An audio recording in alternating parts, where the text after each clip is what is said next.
శ్రీ సాయినాథాయ నమః. శ్రీ సాయి సచ్చరిత్రము 2వ అధ్యాయం.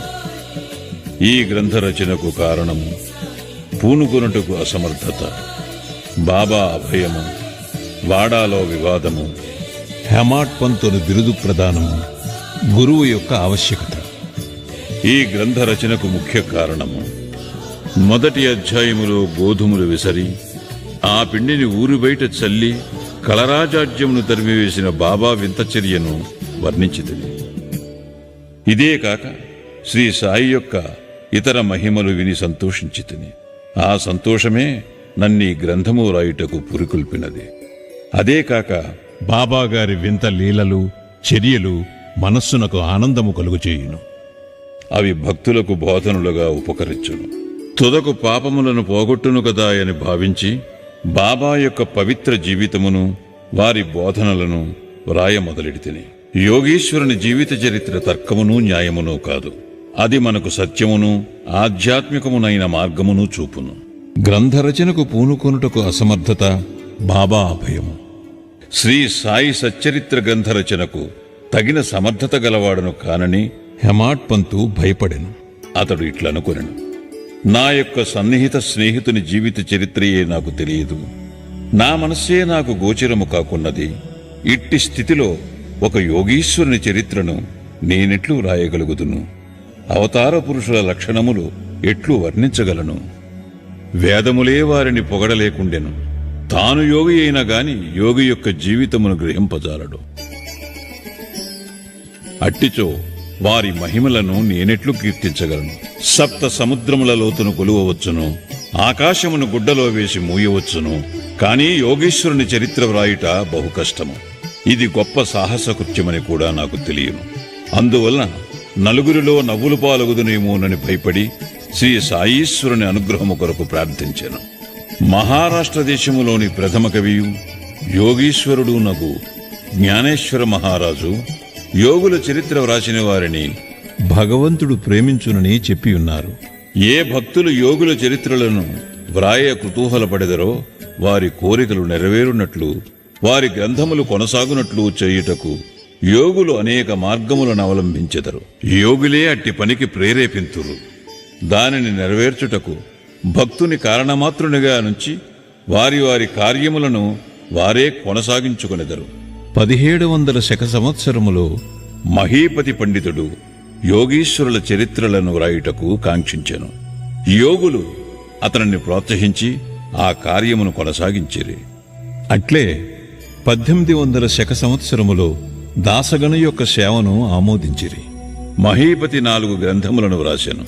అవి భక్త విజయము, సంత విజయము, భక్త లీలామృతము, సంత లీలామృతము అనున్నవి.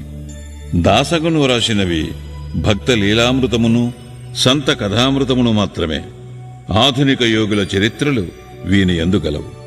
భక్త లీలామృతములోని 31, 32, 33 అధ్యాయముల యందును, సంత కథామృతములోని 57వ అధ్యాయమందును సాయిబాబా జీవిత చరిత్రయు వారి బోధలను చక్కగా విశదీకరింపబడినవి. ఇవి సాయిలీలా మాసపత్రిక సంపుటము 17, సంచికలు 11, 12 నందు ప్రచురితములు. చదువరులు ఈ అధ్యాయములు కూడా పఠించవలను. శ్రీ సాయిబాబా అద్భుత లీలలు బాంద్రా నివాసియగు శ్రీమతి సావిత్రిబాయి రఘునాథ్ తెండూల్కర్చే చిన్న పుస్తకములో చక్కగా వర్ణింపబడినవి. దాసగను మహారాజు గారు కూడా శ్రీ సాయి పాటలు మధురముగా వ్రాసి ఉన్నారు. గుజరాతీ భాషలో అమీదాస్ భవానీ మెహతా అను భక్తుడు శ్రీ సాయి కథలను ముద్రించినారు. సాయినాథ ప్రభను మాసపత్రిక షిరిడీలోని దక్షిణ భిక్ష సంస్థ వారు ప్రచురించియున్నారు.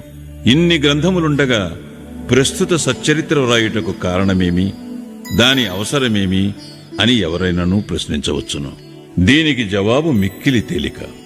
సాయిబాబా జీవిత చరిత్ర సముద్రము వలె విశాలమైనది, లోతైనది. అందరూ దీని యందు మునిగి భక్తి జ్ఞానములను మనులను వెలికి తీసి కావలసిన వారికి పంచిపెట్టవచ్చును. శ్రీ సాయిబాబా నీతి బోధకముగు కథలు, లీలలు మిక్కిలి ఆశ్చర్యమును కలుగుచేయును. అవి మనోవికలత చెందిన వారికి, విచారగ్రస్తులకు శాంతి సమకూర్చి ఆనందము కలుగుచేయును. ఇహపరములకు కావలసిన జ్ఞానమును బుద్ధిని ఇచ్చును. వేదముల వలె రంజకములను ఉపదేశకములను నగు బాబా ప్రబోధములు విని వానిని మననము చేసినచో భక్తులు వాంఛించునవి అనగా బ్రహ్మైక్య యోగము, అష్టాంగ యోగ ప్రావీణ్యము, ధ్యానానందము పొందుదరు. అందుచే బాబా లీలలను పుస్తక రూపమును రాయి నిశ్చయించితిని. బాబాను సమాధికి ముందు చూడని భక్తులకు ఈ లీలలు మిగుల ఆనందము కలుగజేయును. అందుచేత బాబాగారి ఆత్మసాక్షాత్కార ఫలితమగు పలుకులు, బోధలు సమకూర్చుటకు పూనుకుంటుని. సాయిబాబాయే ఈ కార్యమునకు నన్ను ప్రోత్సహించెను. నా అహంకారమును వారి పాదములపై నుంచి శరణంటిని. కావున నా మార్గము సవ్యమైనదనియు బాబా ఇహపర సౌఖ్యములు తప్పక దయచేయుననియు నమ్మియుంటిని. నా అంతట నేను ఈ గ్రంథరచనకు బాబా యొక్క అనుమతిని పొందలేకుంటిని. మాధవరావు దేశపాండే ఉరఫ్ శ్యామ అనువారు బాబాకు ముఖ్య భక్తుడు. వారిని నా తరఫున బాబాను ప్రార్థించమంటిని. నా తరఫున వారు బాబాతో ఇట్లనిరి: ఈ అన్నాసాహెబ్ మీ జీవిత చరిత్రను వ్రాయ కాంక్షించుచున్నాడు. నేను భిక్షాటనముచే జీవించు ఫకీరును, నా జీవిత చరిత్ర వ్రాయనవసరము లేదని అనవద్దు. మీరు సమ్మతించి సహాయపడినచో వారు వ్రాసెదరు, లేదా మీ కృపయే దానిని సిద్ధింపచేయును. మీ యొక్క అనుమతి ఆశీర్వాదము లేనిదే ఏదియూ జయప్రదముగా చేయలేము. అది వినినంతనే శ్రీ సాయిబాబా మనస్సు కరిగి నాకు ఊదీ ప్రసాదము పెట్టి ఆశీర్వదించాను. మరియు శ్యామతో ఇట్లు చెప్పదొడంగాను: కథలను, అనుభవములను ప్రోగు చేయమనము. అక్కడక్కడ కొన్ని ముఖ్య విషయములను టూకీగా వ్రాయమను. నేను సహాయము చేసేదను. వాడు నిమిత్తమాత్రుడే. నా జీవిత చరిత్ర నేనే వ్రాసి నా భక్తుల కోరికలు నెరవేర్చవలను. వాడు తన అహంకారమును విడువవలను. దానిని నా పాదములపైన పెట్టవలను. ఎవరైతే వారి జీవితములో ఇట్లు చేసేదరో వారికి నేను మిక్కిలి సహాయపడదను. నా జీవిత చర్యల కొరకే కాదు, సాధ్యమైనంత వరకు వారి గృహకృత్యములందును తోడ్పెడదను. వాని అహంకారము పూర్తిగా పడిపోయిన పిమ్మట అది మచ్చునకు కూడా లేకుండునప్పుడు నేను వాని మనస్సులో ప్రవేశించి నా చరిత్రను నేనే వ్రాసికొందును. నా కథలు, బోధలు విన్న భక్తులకు భక్తి విశ్వాసములు కుదురును. వారు ఆత్మసాక్షాత్కారమును, బ్రహ్మానందమును పొందెదరు. నీకు తోచిన దానినే నీవు నిర్ధారణ చేయుటకు ప్రయత్నించకుము. ఇతరుల అభిప్రాయములను కొట్టివేయుటకు ప్రయత్నించకుము. ఏ విషయముపైనైనను కీడు మేలు ఎంచు వివాదము కూడదు. వివాదమనగనే నన్ను హేమాడ్ పంతుని పిలుచుటకు కారణమేమో మీకు చెప్పెదరను వాగ్దానము జ్ఞప్తికి వచ్చినది. ఇప్పుడు దానినే మీకు చెప్పబోచున్నాను. కాకాసాహెబ్ దీక్షిత్, నానాసాహెబ్ చందోర్కరులతో నేనెక్కువ స్నేహముతో నుంటిని. వారు నన్ను షిరిడీ పోయి బాబా దర్శనము చేయమని బలవంతము చేసేది. అట్లే చేసేదనని వారికి నేను వాగ్దానము చేసేదని. ఈ మధ్యలో నేదో జరిగినది. అది నా షిరిడీ ప్రయాణమునకు అడ్డుపడినది. లోనావాలాలో ఉన్న నా స్నేహితుని కొడుకు జబ్బుపడెను. నా స్నేహితుడు మందులు, మంత్రములు అన్నీయూ ఉపయోగించెను కాని నిష్ఫలమయ్యాను. జబ్బు తగ్గలేదు. తొదకు వాని గురువును పిలిపించుకుని ప్రక్కన కూర్చుండబెట్టుకున్నాను. కాని ప్రయోజనము లేకుండాను. ఈ సంగతి విని నా స్నేహితుని కుమారుని రక్షించలేనట్టి గురువు యొక్క ప్రయోజనమేమి? గురువు మనకు ఏమీ సహాయము చేయలేనప్పుడు నేను షిరిడీ ఏలపోవలను అని భావించి షిరిడీ ప్రయాణమును మానుకుంటుని. కాని కానున్నది కాకమానదు. అది క్రింది విధముగా జరిగను. నానాసాహెబ్ చందోర్కర్ ప్రాంతీయ రెవెన్యూ అధికారి. ఉద్యోగరీత్యా ఒకనాడాయన వసయికి పర్యటనకై పోవుచుండెను. ఠానా నుండి దాదరకు వచ్చి అచ్చట వసయి పోవు బండి కొరకు కనిపెట్టుకుని ఉండెను. ఈలోగా బాంద్రా లోకల బండి వచ్చాను. దానిలో కూర్చొని బాంద్రా వచ్చి నన్ను పిలిపించి షిరిడీ ప్రయాణమును వాయిదా వేసినందులకు నాపై కోపించాను. నానా చెప్పినది సంతోషదాయకముగాను సమ్మతముగాను ఉండెను. అందుచే ఆ రాత్రియే షిరిడీకి పోవ నిశ్చయించి తిని సామానులు కట్టుకుని షిరిడీ బయలుదేరి తిని బాంద్రా నుండి దాదర వెళ్లి అచ్చట మన్మాడు వెళ్ళు రైలు ఎక్కవలనని అనుకుంటుని. అటులనే దాదరకు టిక్కట్టుకుని రైలు రాగానే ఎక్కి కూర్చుంటిని. బండి ఇక బయలుదేరుననగా మహమ్మదీయుడొకడు నేను కూర్చుని పెట్టిలోకి హడావిడిగా వచ్చి నా సరంజామానంతయు చూచి ఎక్కడకు పోవుచుంటివని నన్ను ప్రశ్నించాను. నా ఆలోచన వారికి చెప్పితిని. వెంటనే అతడు దాదర్ స్టేషన్లో దిగవద్దని, ఎందుకనగా మన్మాడు మైలు దాదర్లో ఆగదని, అదే రైలులో ఇంకనూ ముందుకు పోయి బోరీబందర్ స్టేషన్లో దిగమని నాకు సలహా చెప్పాను. ఈ చిన్న లీలయే జరగకుండానచో నేను అనుకున్న ప్రకారము ఆ మరుసటి ఉదయము షిరిడీ చేరలేకపోయేవాడను. అనేక సందేహములు కూడా కలిగి ఉండేవి. కాని నా అదృష్టవశాత్తు అది అట్లు జరగలేదు. మరుసటి దినము సుమారు 9-10 గంటలలోగా నేను షిరిడీ చేరితిని. షిరిడీలో నా కొరకు కాకాసాహెబ్ దీక్షిత్తు కనిపెట్టుకుని ఉండెను. ఇది 1910 ప్రాంతంలో జరిగినది. అప్పటికి సాఠేవాడ ఒక్కటియే షిరిడీ వచ్చు భక్తుల కొరకు నిర్మించబడి ఉండెను. టాంగా దిగిన వెంటనే బాబాను దర్శించవలనని నాకు ఆత్రము కలిగెను. అంతలో అప్పుడే మసీదు నుండి వచ్చుచున్న తాత్యా సాహెబ్ నోల్కర్ బాబా వాడా చివర ఉన్నారనియు మొట్టమొదట ధూళి దర్శనము చేసుకొనమని నాకు సలహా ఇచ్చాను. స్నానానంతరము ఓపికగా మరల చూడవచ్చును అనెను.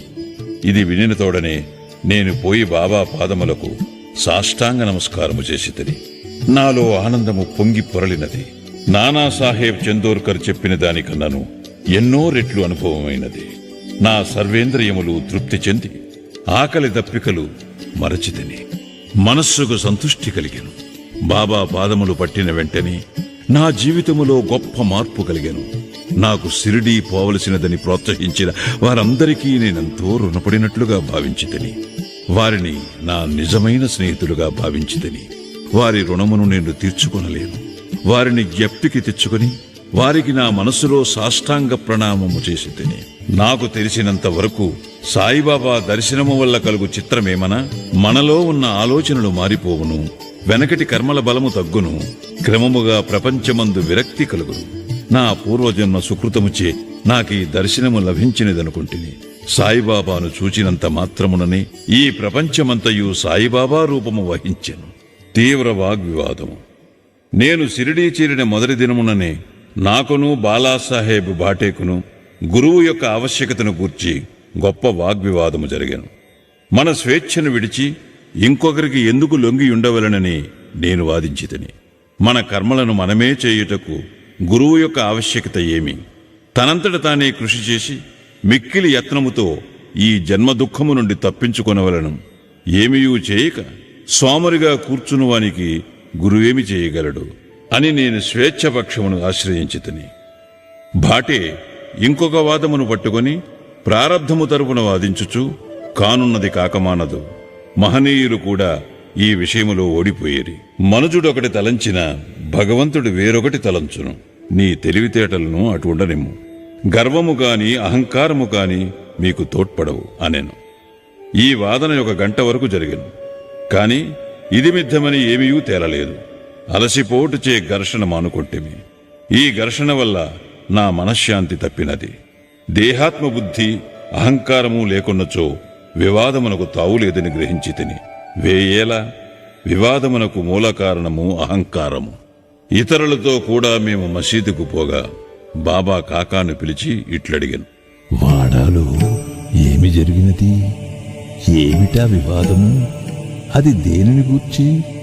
ఈ హేమాడ్ పంతు ఏమనుచున్నాడు? ఈ మాటలు విని నేను ఆశ్చర్యపడితిని. సాఠేవాడ మసీదునకు చాలా దూరముగానున్నది. మా వివాదము గూర్చి బాబాకెట్లు తెలిసెను. అతడు సర్వజ్ఞుడై ఉండవలను, లేనిచో మా వాదన నెట్లు గ్రహించును. బాబా మన అంతరాత్మపైన అధికారి అయి ఉండవచ్చును. హేమాడ్ పంతుని బిరుదునకు మూల కారణం సాయిబాబా నన్నెందులకు హేమాడ్ పంతుని పిలిచినని ఆలోచింపసాగితిని.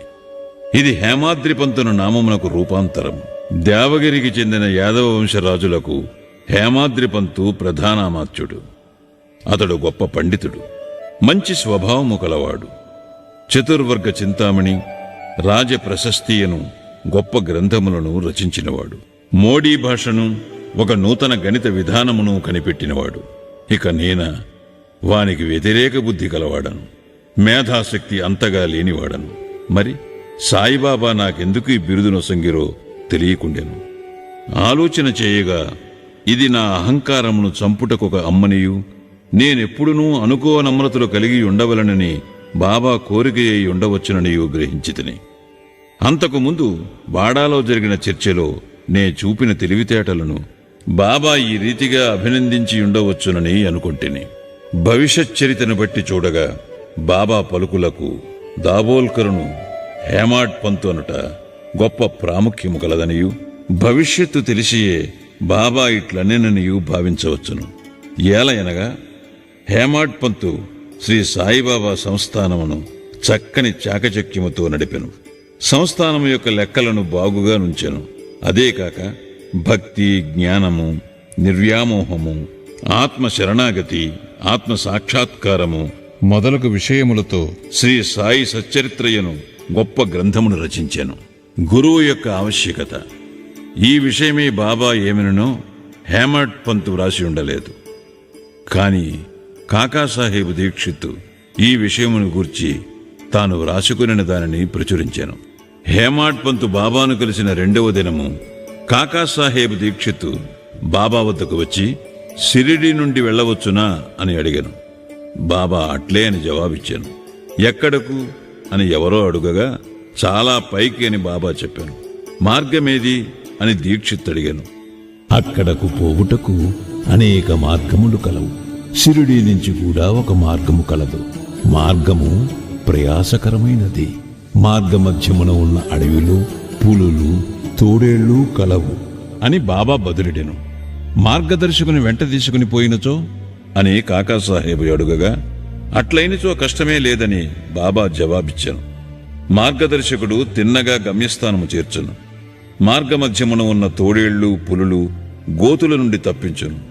మార్గదర్శకుడే లేనిచో అడవి మృగములచే చంపబడవచ్చును, లేదా దారి తప్పి గుంటలలో పడిపోవచ్చును అనిను. మసీదులో అప్పుడు అచ్చటనే ఉన్న దాబోల్కర్ తన ప్రశ్నకదే తగిన సమాధానమని గుర్తించెను. వేదాంత విషయములలో మానవుడు స్వేచ్ఛాపరుడా కాడా అను వివాదము వలన ప్రయోజనము లేదని గ్రహించాను.